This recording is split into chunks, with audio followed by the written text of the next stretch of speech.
Gaby, ¿cómo estás? Qué bueno que ya se empiezan a conectar todos.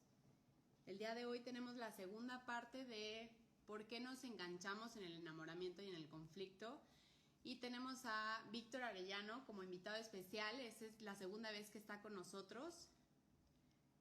Igualmente, Gaby, un beso. Bueno, espero que Víctor se vaya a conectar muy pronto por aquí. Para quien no me conoce, me presento con ustedes. Mi nombre es Cristina Guerra, yo soy psicóloga clínica y terapeuta familiar y tengo este espacio que se llama Actualmente, en el que comparto con ustedes contenido psicoeducativo y de psicología positiva con la intención de generar mayor conciencia y profundizar sobre ciertos temas que a ustedes les inquietan. Recientemente hice una encuesta en donde preguntaba qué temas eran de su interés y la verdad es que la mayoría de ustedes prefiere hablar de pareja. Es por eso que el live de hoy también vamos a hablar de la pareja y el próximo live es sorpresa, pero les voy anticipando un poquito. Vamos a tener una invitada súper especial y también vamos a hablar sobre temas de pareja. Entonces, bueno, no veo por aquí a Víctor, espero que se vaya a conectar pronto, yo les voy avisando, pero voy a empezar a darles un resumen de lo que consistió la primera parte. Si tú estuviste en la primera parte, que fue el domingo 10 de mayo, avísame ahí en los comentarios para considerar quienes ya vieron el live completo y quienes no, pues voy a ayudarles a recapitular un poco para entrar en contexto a esto. Entonces, el domingo de la primera parte hablamos de por qué es importante entender que el conflicto no es malo, sino que el conflicto ayuda a la pareja a evolucionar. Sin embargo, lo que debemos de evitar es el incendio, esta parte en donde empieza a escalar el problema a tal grado que se convierte en ya una dificultad para la pareja. Víctor ya está por aquí, me dice que no lo deja entrar. Víctor, vuélvete. Ya se está conectando.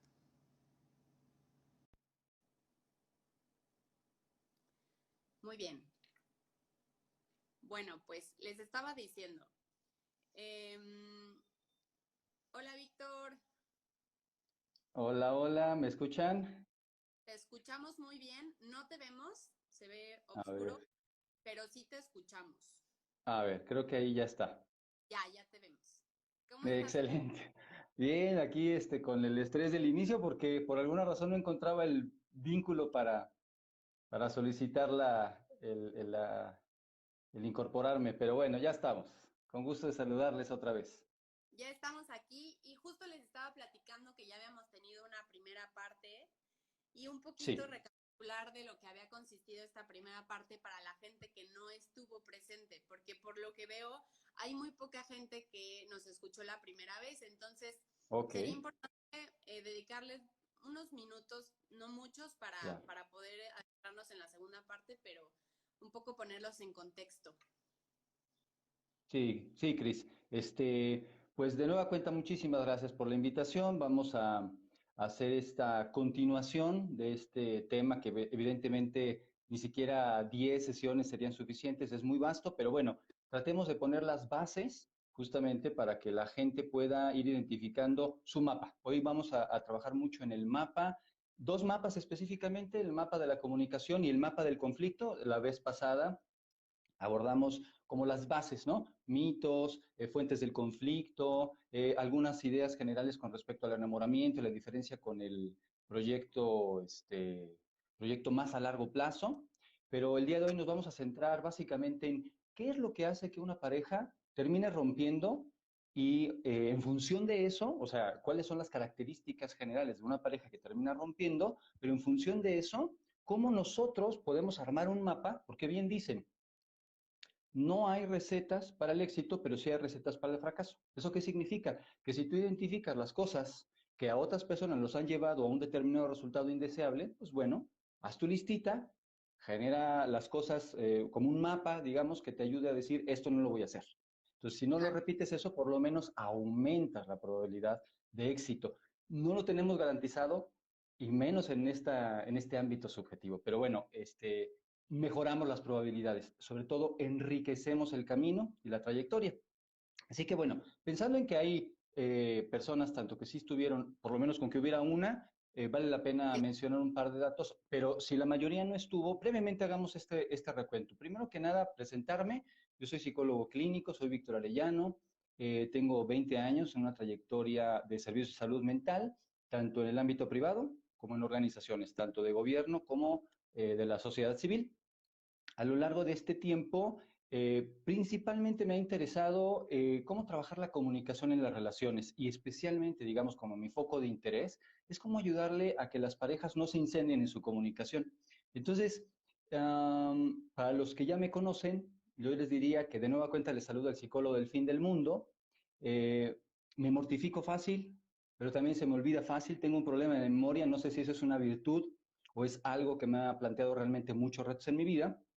El asunto es que a mí me gusta aprender a dibujar con las palabras. Entonces, lo que hago mucho en mi consulta es eso, tratar de escuchar muy a fondo, unir puntos, esa es una habilidad con la que yo me considero que nací, ir conectando cosas que no tienen aparentemente conexión y gracias a eso hacer una síntesis novedosa y sobre todo enriquecedora. Bueno, este mes de mayo para mí es muy importante y cerrar con todos los visitantes en la audiencia contigo, Cris, es muy importante, está lleno de motivos en mayo, día 10 de mayo, el Día de la Madre, el Día del Maestro, también es el Día del Psicólogo en México, pero también muchos cumpleaños en la familia, el cumpleaños de mi madre y el aniversario de bodas de mis padres. Así que para mí es muy significativo, agradezco mucho todo esto y vamos a poner el trabajo. En esta segunda parte, brevemente, comentarles, bueno, piénsenlo de esta manera. Si bien dice la frase, los hijos son los síntomas de los padres, pero también podemos jugar con la misma frase en otro sentido. Las familias y las parejas son síntomas de la sociedad, pero también con otro, que es la sociedad es síntoma de nuestros hijos. Entonces, con estas tres frases podemos ver cómo somos un sistema conectado y podemos ser un sistema de cadena de valor o también podemos ser un sistema en donde haya los círculos de discordia. Entonces, ¿hacia dónde se inclina en algunas ocasiones la balanza o en otras ocasiones? Es lo que vamos a revisar el día de hoy, gracias a la comunicación. Un muy buen ejemplo de fuente de comunicación y de fuente de aprendizaje para la comunicación, de cómo enriquecer nuestros mapas, nuestra postura, sí, nuestra postura frente al conflicto es gracias a la comunicación en pareja. Yo creo que es uno de los más necesarios, pero uno de los más difíciles. Bueno, entonces en ese sentido, eh, justamente si más parejas se incendian, más hijos se incendian y más comunidades se incendian, evidentemente hay menos comunidades creativas. Y para mí la propuesta justamente es cómo a través de un servicio de salud mental, de un servicio psicoeducativo, se puede mejorar la comunicación. Mi servicio, mi propuesta, yo le llamo Mejor Estar.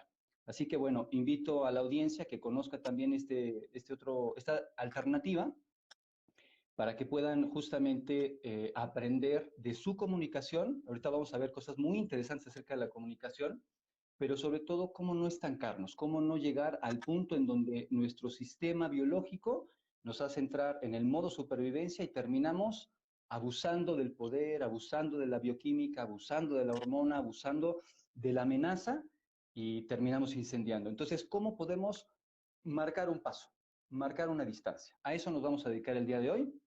Mi sueño, como lo comentaba la vez pasada, es comunidades creativas, más niños jugando, más adultos aprendiendo y más comunidades creando.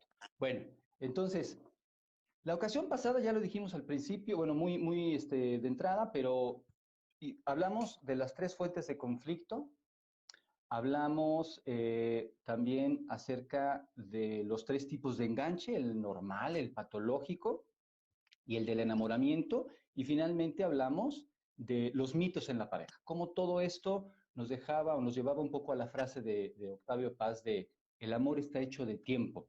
El amor no es fácil definirlo, pero es indispensable para una vida satisfactoria, pero al mismo tiempo, aunque es importante, no es suficiente. Entonces, en resumen, sería esa propuesta. El día de hoy, como decía, o mi mirada quiero llevarlo hacia cómo las parejas se terminan, o sea, ¿por qué algunas siguen y por qué otras terminan? Básicamente sería una gran pregunta. Entonces, Sí, eh, para mí, la diferencia entre estos dos grupos de parejas sería cómo llevar a un siguiente nivel las decisiones. Ya no es suficiente el enamoramiento, ya no es suficiente ese pegamento bioquímico. Ahora necesitamos otro tipo de pegamento más duradero. El costo de ese pegamento más duradero, ¿cuál es? Pues que evidentemente es mucho menos biológico, menos potente y por lo tanto mucho más volátil. Pero gracias a ese pegamento que es más volátil, que es las emociones, que es el compromiso, que es la ternura, que es el respeto, gracias a esas emociones o al manejo adecuado de esas emociones, la pareja tiene un nuevo pegamento que le permite un proyecto de largo plazo. Entonces, en eso nos vamos a centrar. Las decisiones dependen, o sea, decíamos la vez pasada que todo el tiempo hacemos decisiones, pero no siempre las hacemos bien. Una de las decisiones que es tomar, digamos, la elección de vivir en pareja, tiene que ver directamente con nuestra calidad de vida. Así que la calidad de nuestros vínculos es un reflejo de la calidad de nuestra vida. Si una a la otra se alimenta, entonces vamos a ver cómo tomar mejores decisiones en función de ciertos mapas. Aquí es muy importante empezar a introducir esa idea de cuál es la diferencia entre un mapa y un territorio. Es evidente, pero en la vida cotidiana podemos salir a la calle sin ningún mapa, no todo el tiempo vamos con un mapa, pero en la vida subjetiva, en la vida de la comunicación, todo el tiempo estamos ocupando un mapa. Aunque sí operamos en un territorio, que lo llamaríamos objetivo, por llamarle de alguna manera, pero aún así todo el tiempo estamos operando a través de una representación de eso que vemos como una realidad. En este caso, nuestra pareja. Sí, aquí yo quisiera hacer una pregunta que me hacían que tiene que por. ver, creo que hacia donde vas a adentrarte un poco, con los mapas que tal vez hemos aprendido, o no sé si es mapa la palabra, pero lo que hemos aprendido desde nuestra familia, la forma de vincularnos por lo que hemos visto en casa. Uh-huh. Eh, bueno, no estoy seguro si capté bien la pregunta, pero entiendo cómo este mapa, digamos, biográfico, le voy a llamar de esta manera, en un momento dado interfiere con este proceso. Entonces, totalmente. Digamos que cuando estamos pasando de ese pegamento bioquímico, biológico, llamado enamoramiento, a ese otro pegamento más emocional, más volátil, bueno, eso está influenciado por una serie de procesos que, entre otras, incluye justo lo biográfico, lo hormonal y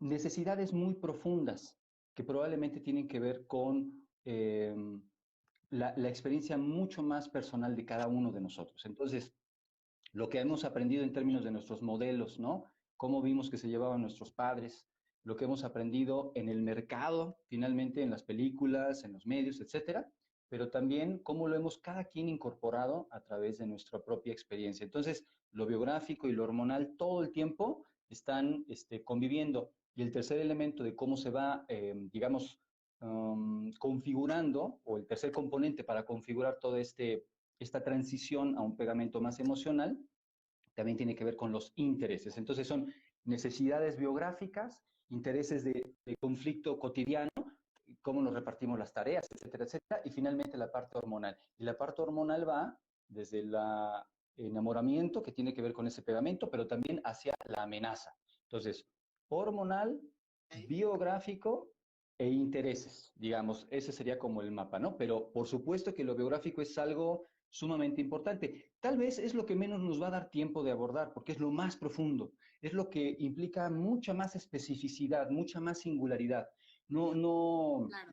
no hay Sí, manera, depende de cada quien. Entonces, justo esa es la parte que más se aborda en el aspecto clínico y es la parte más rica, porque aquí nos sí, vuelven a hacer otra pregunta, Víctor. La vez pasada nos hicieron la sí. misma pregunta que tiene que ver con cuánto dura aproximadamente esta etapa de enamoramiento. Ya habíamos dicho que Hay autores que aseguran que 6 meses, hay quien dice que 2 años, pero va cambiando un poco y nos vuelve a preguntar Lupita Soto.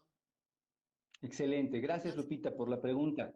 Yo le diría a Lupita un poquito lo siguiente. No nos preocupemos tanto por cuánto dura, pero sí tengamos claro que no es eterno. Significa que se acaba, significa que se acaba. Si queremos de manera arbitraria ponerle un tiempo como para no dejarlo indefinido, pero siempre sabiendo que ese tiempo no es tajante ni predeterminado, vamos a ponerle 1 año a 4 años. O sea, ¿por qué 1 año a 4 años? Porque más o menos al 4.º año se establece, igual esto no es preestablecido, pero más o menos un esquema de lo que ocurre con cierta regularidad, es que al 4.º año aparece una crisis que le llamaríamos la de consolidación, y esa crisis de consolidación es el despertar. Entonces, pues bueno, si hablamos del primer año es sumamente mieloso, vamos a llamar. Si hablamos ya después del primer año hasta el 4.º año, a lo mejor ya no es mieloso, pero es más pasional y finalmente también romántico. Y bueno, toda esa parte de la miel, del romance y de la pasión, poco a poco va cediendo en la medida que nos vamos conociendo, en la medida que vamos compartiendo más tiempo juntos y que justamente nuestra pareja deja de ser maravillosa y empieza a ser esa persona a la que más conocemos, aparte de nosotros, que bueno, no nos conocemos al 100, pero bueno, la conocemos más y entonces en ese sentido empiezan a molestarnos ciertas cosas. Bueno, ese es el proceso en donde al 4.º año entra una crisis, en donde realmente decimos, ahora sí ya conozco a esta persona un poquito más, sobre todo en la parte que no me gusta. Entonces, con eso que no me gusta, más lo que ya conozco que sí me gusta, ¿queremos seguir adelante? ¿Podemos seguir adelante? ¿Cuánto podemos sostener? Entonces, esa es una pregunta legítima porque no tiene respuesta. Se va construyendo en el camino. Pero bueno, para responderle a Lupita, le diría, se acaba. No hay duda, es deseable que se acabe. Muy deseable que se acabe porque no podemos estar decidiendo a ciegas como lo hacemos totalmente en el enamoramiento. Entonces, vamos a ponerle 1 año a 4, por ponerle una cantidad, ¿no? Siempre con estas salvedades. Entonces, bueno, espero haber respondido. Ok, vamos a... Finalmente, esta parte de cómo pasar a un nivel de decisión más, es que no es objetivo, más bien es más subjetivo, menos bañado por el enamoramiento, lo voy a llamar de esa manera, suena medio poético, pero vamos a ponerlo práctico. Ese ir pasando implicaría el que tú puedas aprender a convivir con tu identidad personal y también con una identidad compartida. Si no hay ese fenómeno de identidad compartida, si no hay ese quiero pertenecer a algo y me siento orgulloso de pertenecer a ese algo, se va diluyendo el interés, se va diluyendo esa capacidad que tenemos de invertir tiempo, salud, escucha, compasión, etcétera, etcétera, etcétera. Entonces, y de la pareja, ya se salió Víctor y voy a esperar su solicitud para que se vuelva a conectar. Y bueno, en la primera parte de este live, que fue el 10 de mayo, también nos explicaba Víctor con una moraleja muy linda, cómo las personas tenemos diferentes perspectivas acerca de un mismo suceso. Entonces, ¿qué pasa en la pareja? Que siempre va a haber como una forma en que lo ve uno y otra forma en que lo ve el otro. Y lo importante aquí es integrar estas dos historias o maneras de verlo para poder comprender la totalidad de la situación. Ya Víctor se está conectando de nuevo.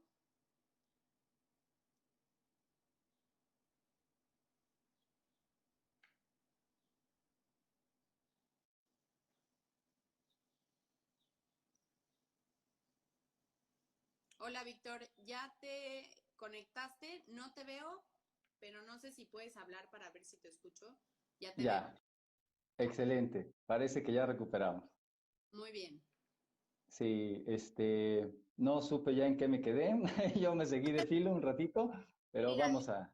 les estaba yo platicando también muy brevemente sobre la historia que nos contaste la última vez de los cieguitos y el elefante y de cómo estas perspectivas se tienen que integrar para tener la totalidad de la situación y entenderlo. Y cómo tú nos hablabas de la importancia del mapa y del mapa del conflicto y de la comunicación como herramienta para resolver el conflicto. Sí, justamente haciendo una breve conexión con lo último que me quedé en antes del corte, pues, con lo de con esto que recuperas, yo lo que diría es que eh, el, esta dificultad que tiene el ser humano de tener en esta representación de la realidad o del territorio un mapa completo, vasto, esta dificultad, este sesgo que caracteriza mucho a la visión del ser humano, a la comunicación del ser humano, hace que muchas veces, justo con la persona con la que más nos estamos compenetrando en una intimidad, generemos un conflicto sí o sí. Entonces, necesitamos de ese conflicto para crecer, porque hoy vamos a ver algo bien interesante, que es en este continuo de madurez, cómo podemos ir integrando mi identidad personal con la identidad compartida en una visión mucho más madura. El continuo de madurez que decía de Stephen Covey menciona que el grado máximo de madurez no es la independencia, o sea, nacemos dependientes y hacernos independientes, sino el grado máximo es la interdependencia.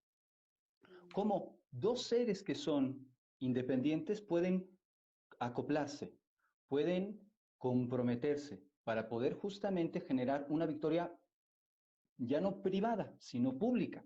Ese construir esa victoria pública implica otro grado de decisiones, implica ir más allá desde lo que en algunas escuelas le llaman el ego, y que es justamente lo que conecta con esta idea de un mapa parcial.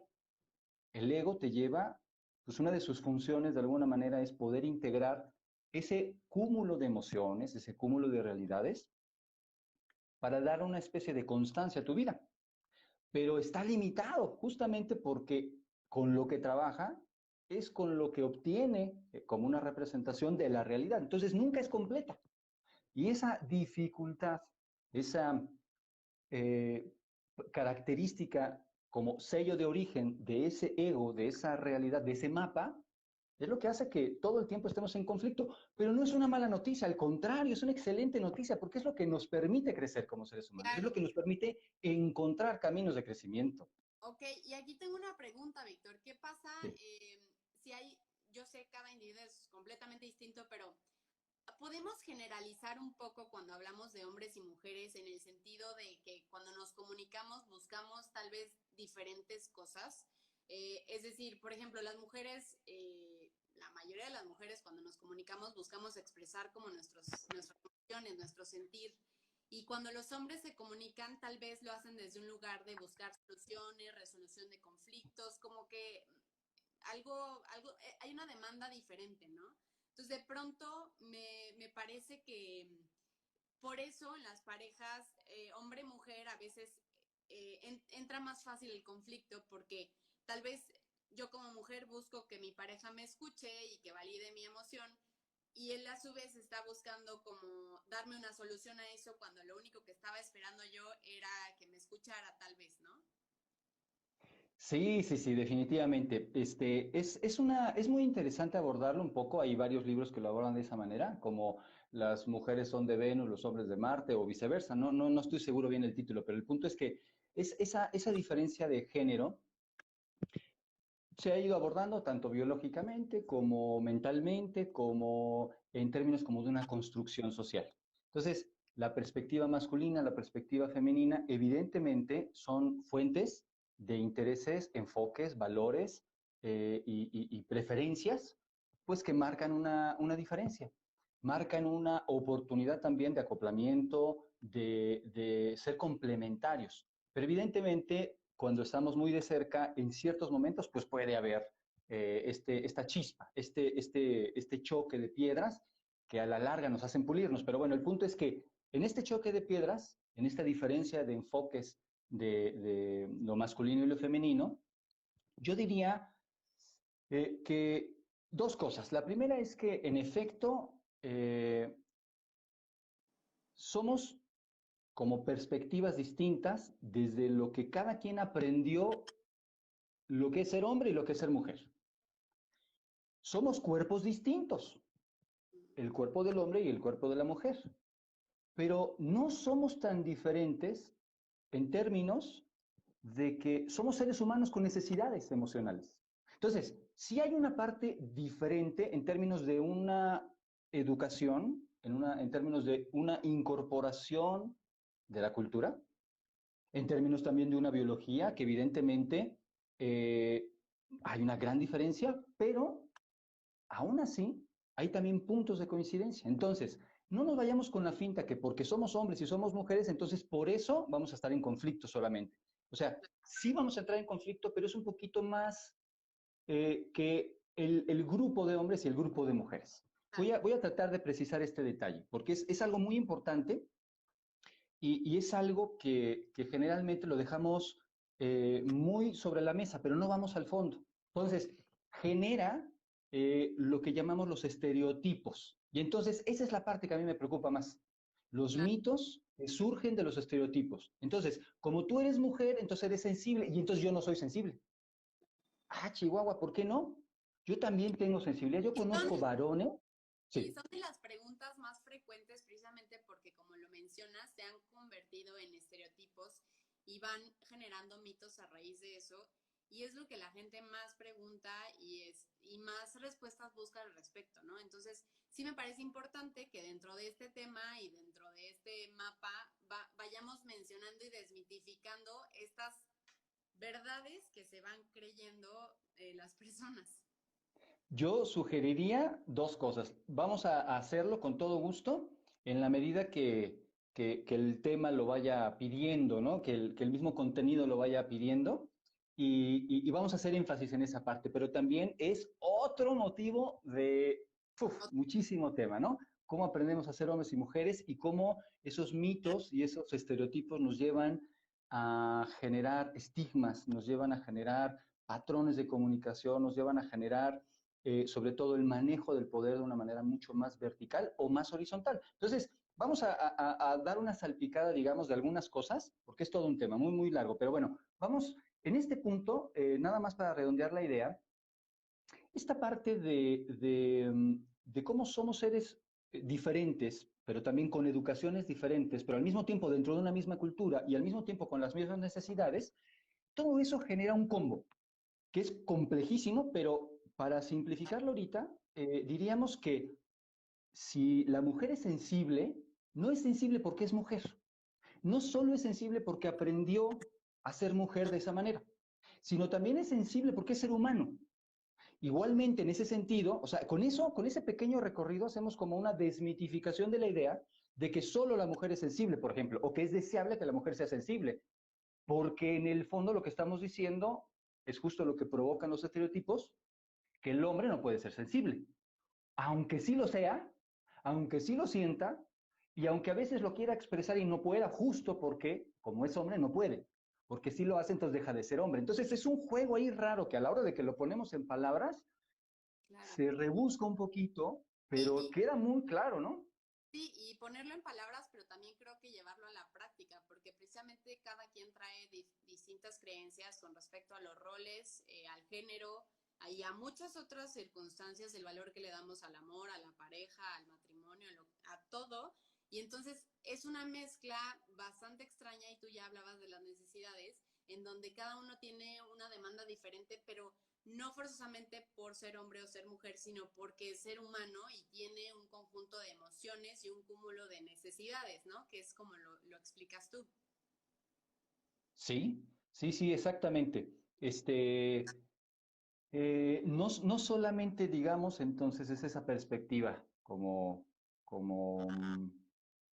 demostrar o construir y sostener una imagen, sino también es, digamos, cómo a partir de esa imagen que yo introyecto aquí, de lo que es ser hombre o ser mujer en mi cultura, en mi familia, bla, bla, bla, vamos identificando necesidades y vamos dejando de lado otras.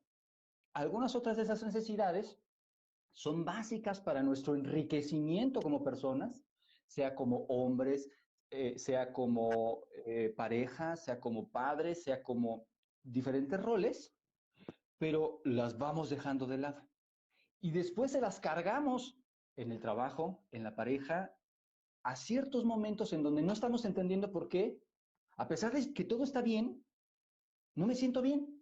O a pesar de que las cosas aparentemente están como yo las pedía o como yo las esperaba, ¡pum! De pronto se Claro. están saliendo del guión. Porque la imagen acá te dicta qué es lo que debe de ser, pero hay cosas de fondo a partir de esas narrativas, esos estereotipos y esos aprendizajes que van marcando una serie de fuerzas internas profundas que van como sepultando de alguna manera o eclipsando, a mí me gusta mucho ese concepto, eclipsando necesidades y no se desaparecen, más bien tú las quitas del radar a Ujú. partir de esos estereotipos. Entonces, por eso digo, da para muchísimo, pero es totalmente cierto que esos estereotipos van marcando un ritmo. Para mí es una corriente profunda de diálogos con uno mismo.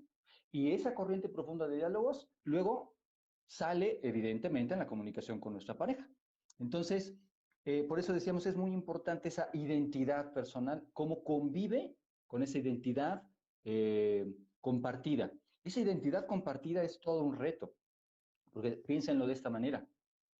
Cada pareja son dos seres humanos totalmente distintos y unidos forman algo totalmente distinto que no tiene precedente. No se puede aprender a ser pareja.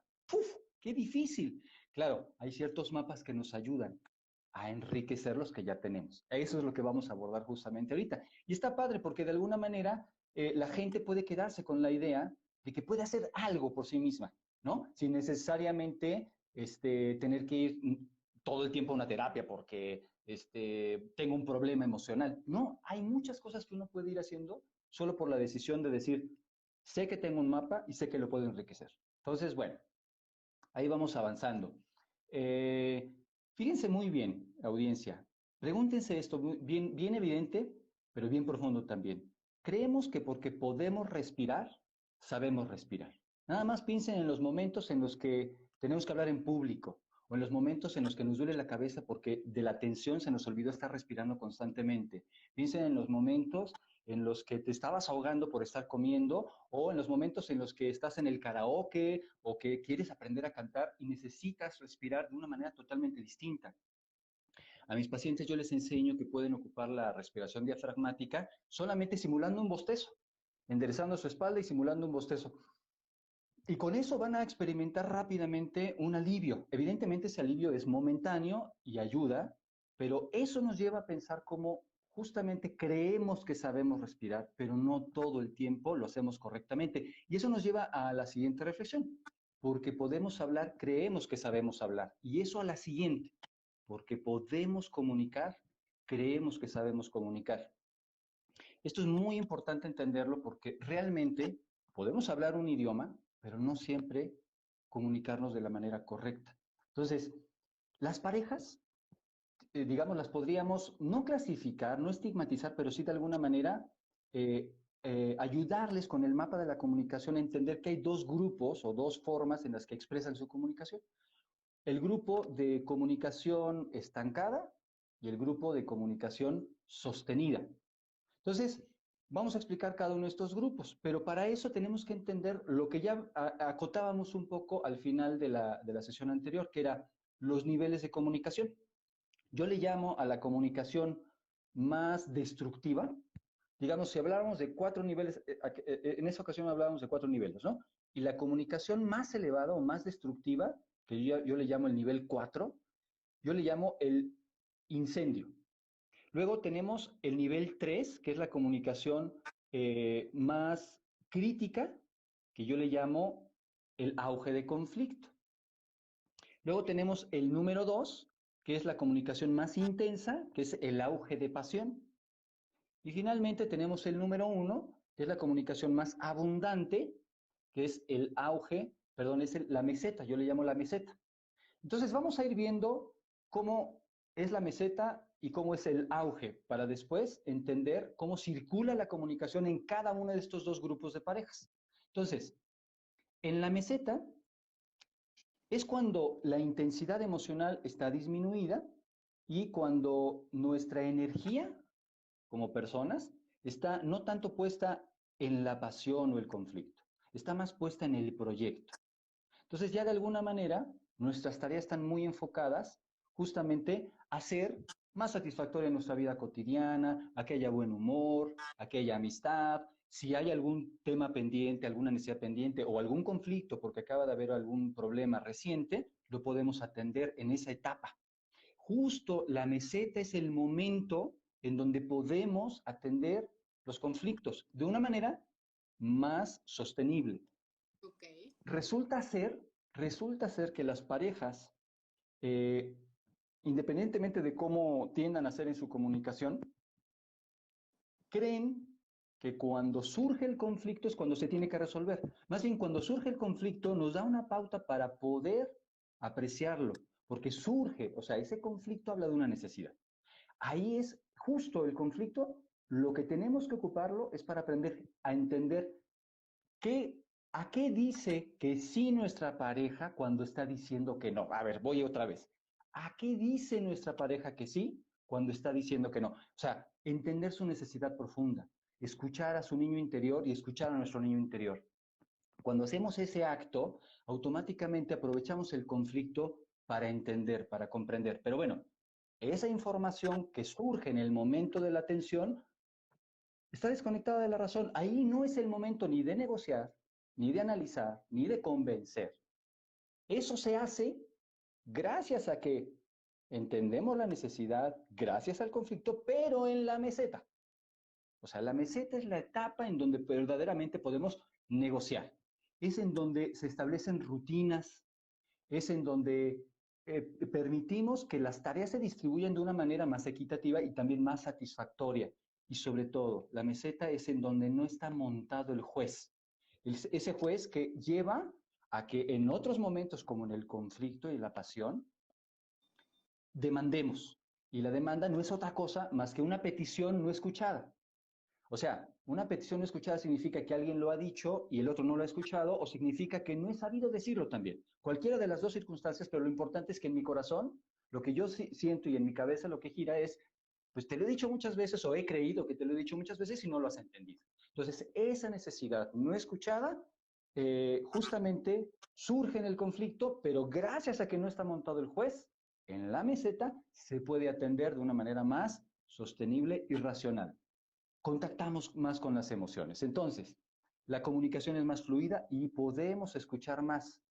Ahí, gracias a que podemos escuchar más, sí es posible analizar la circunstancia, sí es posible darle un giro a la necesidad. Ahí sí hacemos algo con el conflicto, digamos, ¿no? Generamos una utilidad del conflicto, capitalizamos el conflicto. Bueno, a diferencia en el auge, lo que sucede es que hay mucha mayor intensidad emocional. Y esto puede ser, claro, por pasión, pero también puede ser por conflicto. Cuando es por pasión, pues evidentemente la hormona está al mil, estamos súper conectados. No importa que haya pasado hace 2 días, hace 3 días, hace una semana, estamos súper conectados porque la hormona se sincronizó. Pero bueno, ese auge de pasión, aunque es importante, en combinación sobre todo con la meseta, no es suficiente. Es como la versión del enamoramiento, pero en el día a día vamos a llamarlo. Bueno, esa pasión, ese auge de pasión, ayuda, pero no es suficiente. Ahorita vamos a ver algo bien interesante, porque las parejas de comunicación sostenida van del auge, perdón, van de la meseta al auge de pasión. Y las otras, las que tienen una comunicación estancada, van del auge de pasión al incendio, pero casi no tienen meseta. Entonces, bueno, aquí hablando un poquito del auge, decíamos hace ratito cómo la biografía, los intereses y la hormona es lo que detona el auge de conflicto o el auge de pasión. Entonces, el auge tiene esos dos rostros y tiene estas dos fuentes, digamos, de las que se alimenta. Repito, hormonal, intereses y biografía, ¿no? Ok. Los intereses, ¿cuáles podrían ser, no? ¿Desde dónde ponemos el bote de la ropa sucia? Claro. en donde quién va a trabajar para el sustento, quién va a cuidar a los hijos, quién va a hacer qué, cuántos hijos vamos a tener, qué tanto vamos a permitir que nuestras familias de origen participen, etcétera, etcétera, etcétera. Entonces, los intereses son muy diversos y hablaríamos del contrato matrimonial, a veces implícito y a veces explícito. Pero bueno, entonces estas son las tres fuentes que alimentan de alguna manera el auge. Ok. Insisto, el auge no es ni bueno ni malo, nada más es o de conflicto o de pasión e implica mayor intensidad emocional. Bueno, ahora, las parejas sostenibles predomina la comunicación funcional. La comunicación funcional va, como decía hace un momento, de la meseta, luego al auge de pasión y al auge de conflicto. O sea, es muy deseable que haya conflicto, porque nos despierta del enamoramiento. Gracias al conflicto podemos mejorar, enriquecer el proyecto de pareja a largo plazo, enriquecer el proyecto personal. O sea, verdaderamente cumple una función muy, muy importante. Entonces, gracias a que una pareja tiene continuos ciclos de tres etapas, permite que el proyecto sea sostenible. Bueno, aprovechan el conflicto para crecer y sobre todo reconocen de una manera con, ¿cómo le podríamos decir? Con respeto y con ternura, compasión, que el malestar, tanto personal como de nuestra pareja, es humano. O sea, tiene lugar Claro. y es necesario escucharlo y atenderlo. Saben perfectamente que cada vez que hay un conflicto, también va a llegar su momento de la meseta. O sea, tienen esperanza. Eso es muy, muy importante. Porque eso ayuda muchísimo. O sea, si en frío le decimos a una persona, oye, cuando llegues a un conflicto no incendies, bueno, pues sí es medio útil y es deseable, pero al mismo tiempo en el día a día, ¿cómo le hacemos si no hay esa confianza, si no hay esa esperanza? Bueno, gracias a este tipo de comunicación que circula en estas tres etapas, podemos sembrar confianza y podemos confiar en que si invertimos, a la larga vamos a seguir en este proyecto que nos satisface a ambos. Ese ganar-ganar también, ¿no? Y en el otro tipo de parejas, si hay preguntas me van interrumpiendo, ¿eh? Porque ya sabes que yo agarro mi moto y me sigo de Sí, fil. hasta ahorita no hay preguntas, pero me preocupa el tiempo. Nos quedan como 12 minutos. 12 Entonces, minutos, bien. vamos a adentrarnos en el tema bueno, a seguir con lo del mapa. Sí, vamos, de hecho, estamos a 2 puntitos de terminar el mapa de la comunicación. Si por alguna razón no nos da el mapa del conflicto, ya sea que se los mande y se los comparta o ya sea que programemos una nueva, pero lo importante es que por lo menos este mapa de la comunicación quede bien establecido. Entonces, ya hablamos de la tipo de comunicación en la pareja que es sostenible. Ahora vamos a hablar del tipo de comunicación que es estancada. Cuando llega el auge de conflicto en una pareja, la comunicación se vuelve de dos maneras, o explosiva o cínica. Ujú. Entonces, si son cínicos, evidentemente, como que les empieza a valer mucho lo que siente su pareja o todo el tiempo están de alguna manera culpando a su pareja. Es O el hay juez, justamente. indiferencia, hay ¿Cómo? indiferencia, indiferencia Hay, hacia el... exactamente. De alguna manera es una especie de desensibilización a la humanidad del otro. ¿Por qué? Porque me siento lastimado, me siento ofendido y siento que no me ha escuchado.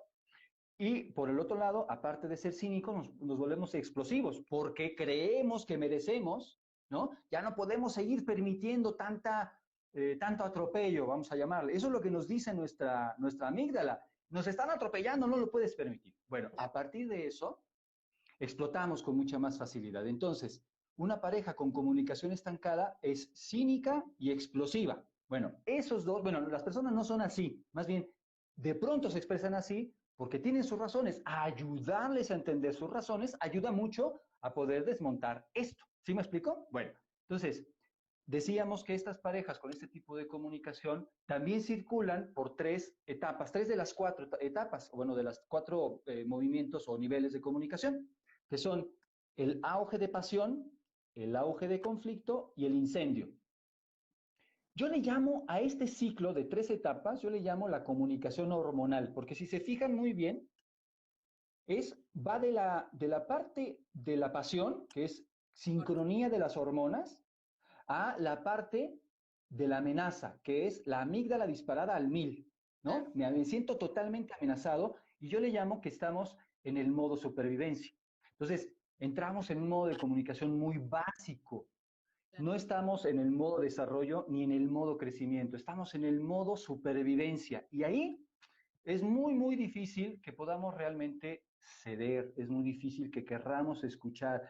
Al contrario, lo que queremos es que ya no nos atropellen y por eso se da toda esta circunstancia. Nos sentimos ofendidos, humillados, desatendidos, no correspondidos y hasta abandonados. Fíjense muy bien, aquí es bien importante porque ya empezamos a pasar de un nivel de conflicto de intereses a un nivel de necesidades profundas. Por eso decía que hoy íbamos a ver esta parte de la biografía, porque vamos trayendo mapas y narrativas en nuestra historia en donde estas ofensas y esta sensación de no sentirme atendido o incluso sentirme abandonado se empieza a expresar. Pero ¿dónde lo aprendimos? La verdad es que es dificilísimo saberlo, ¿no? Pero lo importante es que ahí está. Y puede ser un poco aprendido, también puede ser un poco que nuestra biología nos lo dice, y también puede ser que no estábamos preparados para enfrentarnos justamente al reto de estar en una identidad compartida, que en parte por el pegamento del enamoramiento era muy padre, pero cuando despertamos, ¡pum!, ¿no? Es una bomba, porque realmente, quédense con esta también, es bien interesante, realmente cuando hay problemas en la pareja, cuando hay una pareja que empieza a tener signos de comunicación estancada, creemos que tienen que encontrar la solución. Las soluciones no se encuentran, las soluciones se construyen. Porque ser pareja, como nadie te pudo enseñar y no estabas preparado, necesitas aprender a construir tu solución. Hay mejores mapas para construirlas, eso sí es cierto. Pero bueno, entonces, esto genera, decíamos, desconexión, genera una menor disposición para invertir y, por supuesto, a la larga se va apagando el compromiso.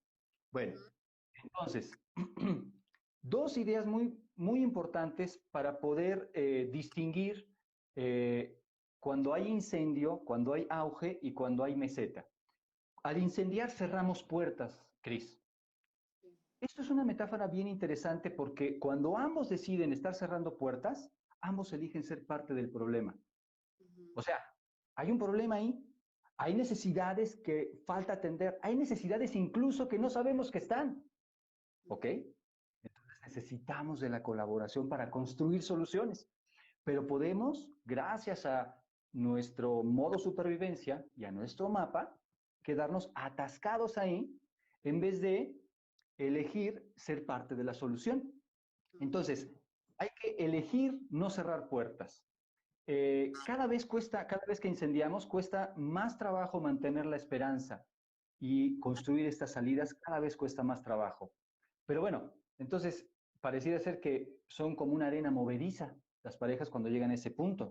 Y entonces, entre más intentan, empeoran. Puede ser, pero también puede ser que empiecen a encontrar una salida entendiendo que son seres humanos y entendiendo que pueden colaborar.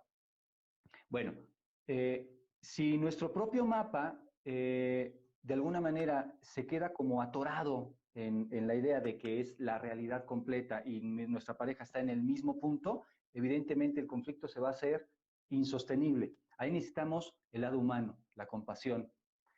Puede servir la pasión para después derivar un poco a la meseta, pero no es fácil. Primero, generalmente cuando llegamos a la pasión y se abre la puerta para pasar a la meseta y no lo hacemos, es porque ya se han ido montando muchos mitos y muchas etiquetas. Es lo que un autor que se llama John Gottman habla de los jinetes. Con esto vamos a cerrar porque entiendo que ya estamos a nada de términos. Sí.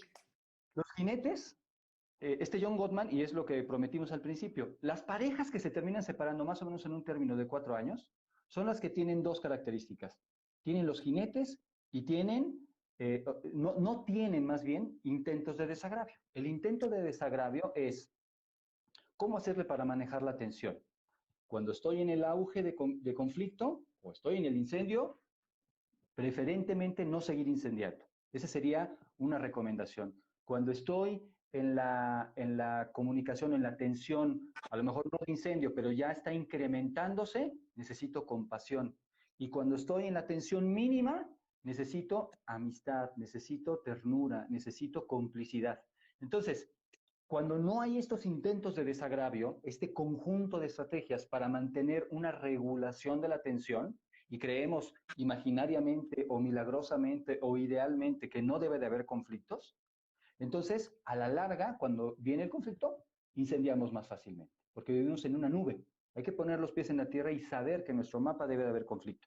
Entonces, cuando vivimos en esa nube, cuando tenemos necesidades profundas no atendidas, dice John Gottman, que se van montando una especie de personajes que se montan como jinetes, y él le llama la ira, el sarcasmo, la mentira y el contraataque. Es más o menos esperable que como seres humanos algunos de estos jinetes aparezcan, pero que se monten en nosotros y que tomen nuestra palabra, que se apoderen de nuestra comunicación, eso ya es el indicador. Si hay uno, hay muchas probabilidades. Si hay dos, más. Y si hay los cuatro, es casi seguro que se van a separar las parejas. Entonces, es bien importante estar muy al pendiente de esos cuatro jinetes. Es muy importante saber trabajar que tenemos siempre un mapa y que hay mejores mapas.